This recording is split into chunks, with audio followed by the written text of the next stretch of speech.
Hi there, this is Tony from pianotone.ca, and this is going to be the first video in a series of videos I'm going to be doing on different ways that you can record with your Yamaha PSR-E473 or EW425 keyboard. In this video, I'm going to demonstrate how to record multi-track MIDI songs using these keyboards, as well as how to move those songs off of your keyboard's internal memory and onto a USB flash drive. In some of the future videos that I've got planned, I'm going to show how to create count-ins or custom percussion intros to songs that use a style, which is great for making your own backing tracks. At least that's what I'm hoping. And also show you how to import your tracks into a DAW app like GarageBand on an iPad for future editing. And I'll also be making some videos on how to record audio tracks. Let's check it out. Okay, so just in case you don't know the difference between recording MIDI and audio, MIDI is the data of what you are playing, what notes you hit, how long you held them, what velocity you hit them with. It's not the actual sound of your keyboard. If you play back a MIDI track on your keyboard, it will use the sounds built into your keyboard. But if you were to copy that MIDI track to a device and use software or an app to play back the MIDI track on that device, then it's going to use the sounds that are built into that app, not the original sounds of the keyboard. The advantage of MIDI is that it's highly editable, especially when used within DAW software or apps on a computer or an iPad. You can do things like change the sound from a piano to an organ or to a guitar. You could even fix some misplayed notes. You can copy and paste sections, that type of thing. The fact that MIDI is actually just data, not audio, is why you cannot record your voice using the mic when you record a MIDI track on these keyboards. You can only record your voice on an audio track, which I'm going to be talking about in some future videos. So conversely, when you record an audio track, you are recording the actual sound of your keyboard. So in that situation, you can include vocals in an audio track. Audio tracks are basically a WAV file, and they're nowhere near as editable as a MIDI track is. But once again, I'm going to talk about those in audio recordings in some future videos. Okay, so on the Yamaha PSR-E473 and PSR-EW425, you can record up to 10 multi-track songs into the internal memory of the keyboard. Each one of these songs can have up to 6 tracks total. One of the tracks, track A, is reserved for recording a style. The other 5 tracks can be used to record any of the voices on the keyboard, including drums if you want to use a drum voice and play the drums yourself. Okay, so before you can jump into recording, make sure you're prepared. Make sure you know the style you want to use, whether you want to mute any of the style parts, and what the tempo should be. Get all that kind of stuff set up before you proceed. And also make sure you have an idea of what voices you plan to record in each of the different tracks. Now, you can record the style live at the same time as you record the one voice, which is only going to be in track 1 when you do it that way. I would still highly recommend that you do just the style first and then worry about the tracks later. So I've planned out a simple song, which I will go ahead and record using the following steps. Okay, so step 1 is to choose an available user song in the built-in memory. I'm going to press song. Now you should see a number and a song name like 004 GP demo. Now you can use the wheel to scroll to one of the user songs, which are numbered 31 to 40. If you see this instead, something about USB or audio something, then that means it's trying to read audio files off of a USB drive. So in that case, you would just press the song button again, and you'll get back to the MIDI section of the tracks that are stored on your keyboard. So now I'm going to scroll to one of the user slots past all these other built-in songs. And you can see I get to 31 is user 1, 32 is user 2, 3, 4, etc. Now you can tell if a user slot has any data in it by looking at the tracks. So you can see track 1 and track 6 are dark. That means that there's actually data in this particular song, user 1, number 31. So I know that it's okay for me to go ahead and erase this track. So to do that, all you have to do is hold down the right button and press the A button. Then it's going to say clear user 1. I'm going to say enter. Are you sure? Yes. Enter again. Writing. Now you can see user one, the user one song is now clear. Okay, step 2 is to get my style set up. So I'm going to hit the style button, and I'm going to load my style, which is number 63, guitar ballad. I've decided that I want to have the tempo set to 85. I'm going to set that up. And I'm also decided that just to show you that you can do this when you're doing the MIDI recording, I'm going to mute the phrases. So you can see that just turned off. Number 6 there for the phrases just turned off. Now I also want to have an intro, so I'm going to set this to go as an intro into variation number A. So now that I have the style ready to go, I can press record. Now note that it's going to start flashing, so it's ready for me to get started. But it's also going to, you can see that tracks 1, 2, 3, and 4 are lit up. That's actually not referring to the tracks that I'm about to record. It's referring to the parts of the style that are going to be included. So you can see why I had muted the phrases. That's why 6 isn't lit up. As soon as I start recording, then you'll see those tracks change. Now, a quick note before I get started, if I just play the style chords in my left hand, then only track A is going to get recorded. If I was to play the style chords in my left hand and also play a melody in my right hand at the same time, that melody will get recorded in track 1. And if there's anything already in track 1, it would overwrite it. So that's why I recommend doing just the style first. So because it's flashing, I can go ahead and start playing. I don't have to actually hit record because I've got the auto accompaniment on, and it'll start the second that I start to play. So I'm about to get started, but I do want to show you something here that got me confused when I first started working with this. So I'm only going to play for a couple of seconds, and then I'm going to hit stop to stop the recording right away. And let's just assume that I wasn't happy with my recording of my style track, and I want to try it again.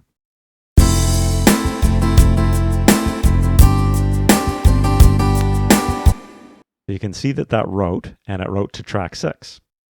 So what I wanted to show you is, let's say that I wasn't happy with that style and I wanted to do it again, like I just hit stop by mistake there, for example, or if I had played a chord wrong or something.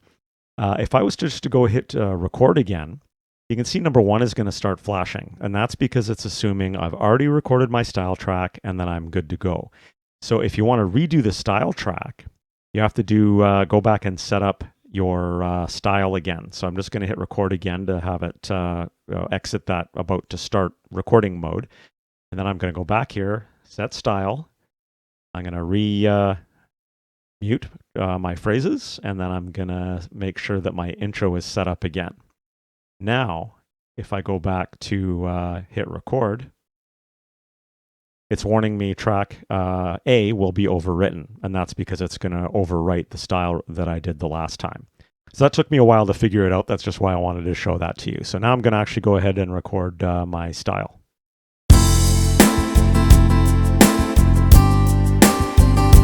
This is just the intro.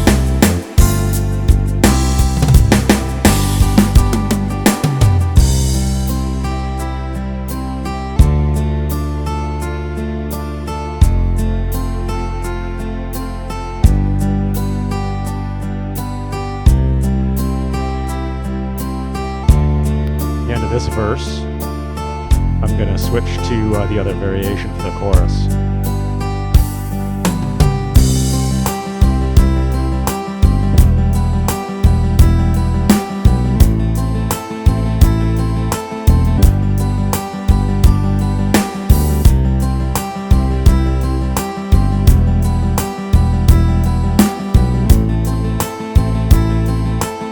And then back.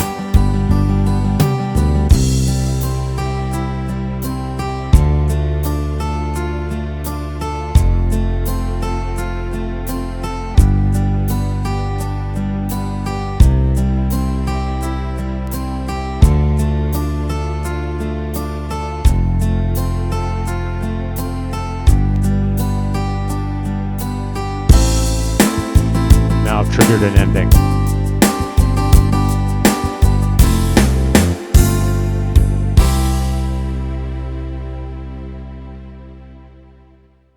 Now you'll notice that it actually starts writing automatically when the rhythm stops. If I was just recording a voice, which I'm going to be doing in a minute, I would have to either hit the stop button to stop my recording when I want to, or hit the record button to stop the recording. Okay, so just to take a quick listen to it, I can press play.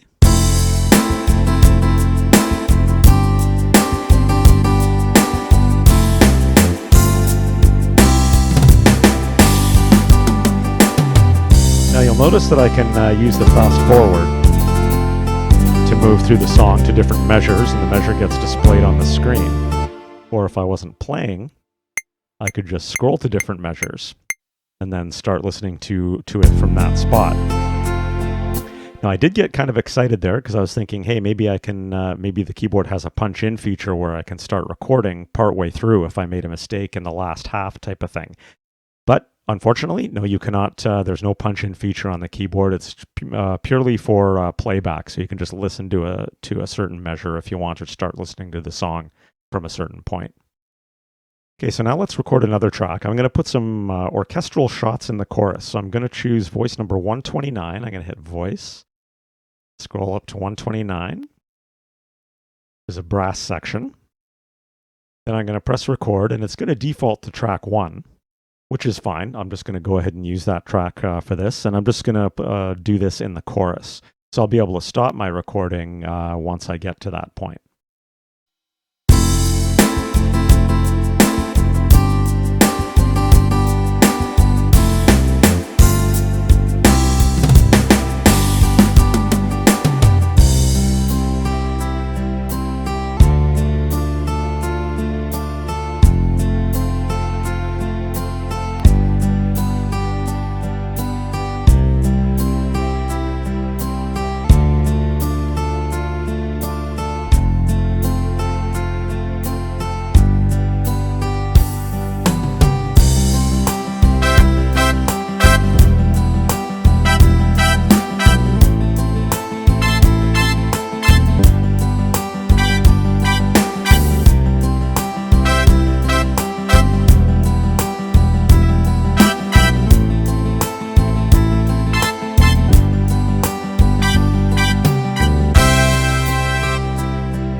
So I can hit stop because that was the only chorus I have in there. So that one's good to go.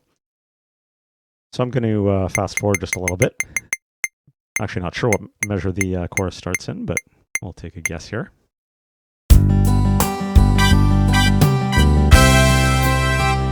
Sounds like I got to the end of the chorus, but that's okay.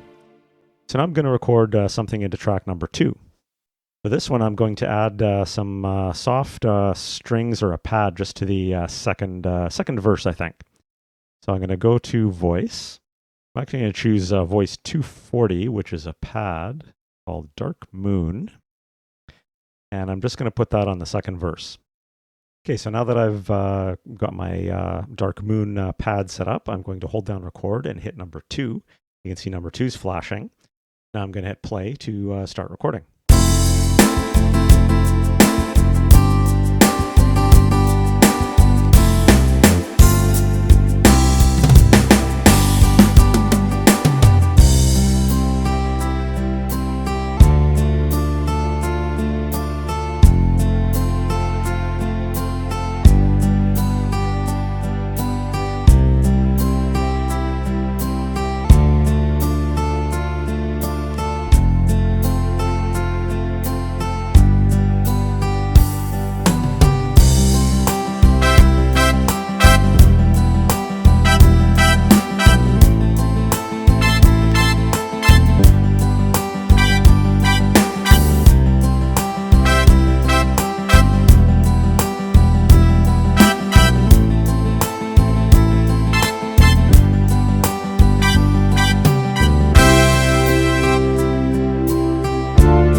Okay, so there were my pads. Now I'm going to record a melody now, and I think for that I'm going to use the flute voice, which is 174.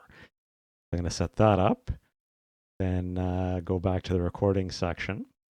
Now I'm going to hold down record and hit number 3, and I'll just do a quick melody here.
So there we go. Now let's say I didn't like a track. I could always delete an individual track as opposed to deleting the whole song. Let's say I didn't like my melody.